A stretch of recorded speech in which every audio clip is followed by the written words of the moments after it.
मेरी मौजूदगी इस वक्त यूनियन पहलगाम में है। मेरे साथ एडवोकेट शौकत साहब है जो जोनल प्रेसिडेंट है पीडीपी के।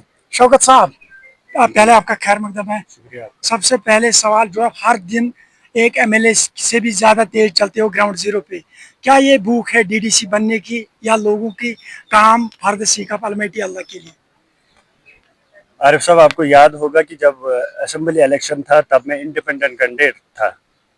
तो ये आपको, मुझे नहीं लगता कि ये सवाल बनता है कि डीडीसी के चक्कर में मैं यहाँ पे आया।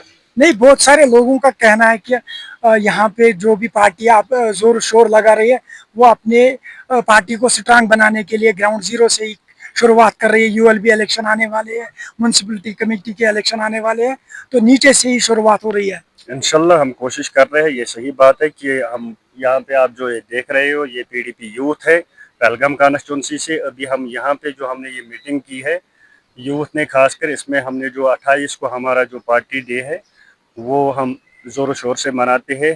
और हमने आज मीटिंग ली है यहाँ यूथ की। इंशाल्लाह हमारी पार्टिसिपेशन वहाँ पे ज़रूर होगी और बहुत ज़्यादा तादाद में होगी।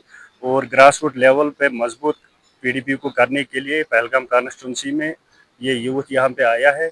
इनसे इंट्रोडक्शन हुई है, इनसे बात हुई है। इंशाल्लाह आने वाले पंचायत इलेक्शन हो या म्यूनसिपलिटी इलेक्शन हो या जनरल इलेक्शन हो, तो हम ज़मीनी सतह पे अच्छी तरह काम कर रहे हैं। एक सवाल मुख्तसर, आप कानून दान है, कानून साज है, एडवोकेट है आप। जम्मू कश्मीर को हमेशा धोखा दिया गया 370 पे, या आज कुछ नया ड्रामा, पार्टियां एक दूसरे के ऊपर बड़ा तनज कर रही है। कोई कहता है बीजेपी का ट्रेंड है, कोई कहता है वो है, और इसी के हवाले से बहुत बड़ी तेजी से एक गर्दिश निवेश कर रही है कि रूहुल्लाह साहब भी मैदान में आएंगे, अपनी पार्टी बनाएंगे। दोनों सवालों का दीजिए जवाब। वही तो, हम अभी छोटे वर्कर हैं, हम इसके बारे में बात नहीं कर सकते हैं। लेकिन जब बात आती है जो 370 की 35A की, वो हमारे हुकूक हमसे छीने गए हैं जो 2019 में किया गया है। अब जो ये स्टेटहुड की बात कर रहे हैं, तो नेशनल कॉन्फ्रेंस खुद कह रहा था, हमारा सीएम साहब खुद कह रहा था कि स्टेटहुड मेरा कोई मुद्दा ही नहीं है, स्टेटहुड मुझे चाहिए ही नहीं है, ये वो खुद दे देंगे। मेरी लड़ाई कुछ और है, 370 है, 35A है, जो 2019 से पहले हमारी स्टेट थी, हमें वही चाहिए।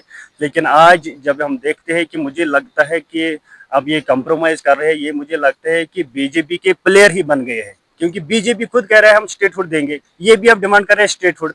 तो आपस में मुझे लग रहा है कि इनको कोई ना कोई कंप्रोमाइज आपस में चल रहा है। तो जिस वजह से ये भी यहाँ से स्टेटहुड ही डिमांड करते हैं और वो भी कह रहे हैं कि हम देने के लिए तैयार हैं। तो मुझे लगता है कि ये अब ए टीम बी टीम नहीं है, नेशनल कॉन्फ्रेंस अब बीजेपी का प्लेयर ही बन चुका है। अच्छा, चलो, ये थे शौकत साहब जिनका मौक़िफ़ आपने सुना। दीजिए अपने मेज़बान मीरा को इजाज़त। अल्लाह हाफिज़।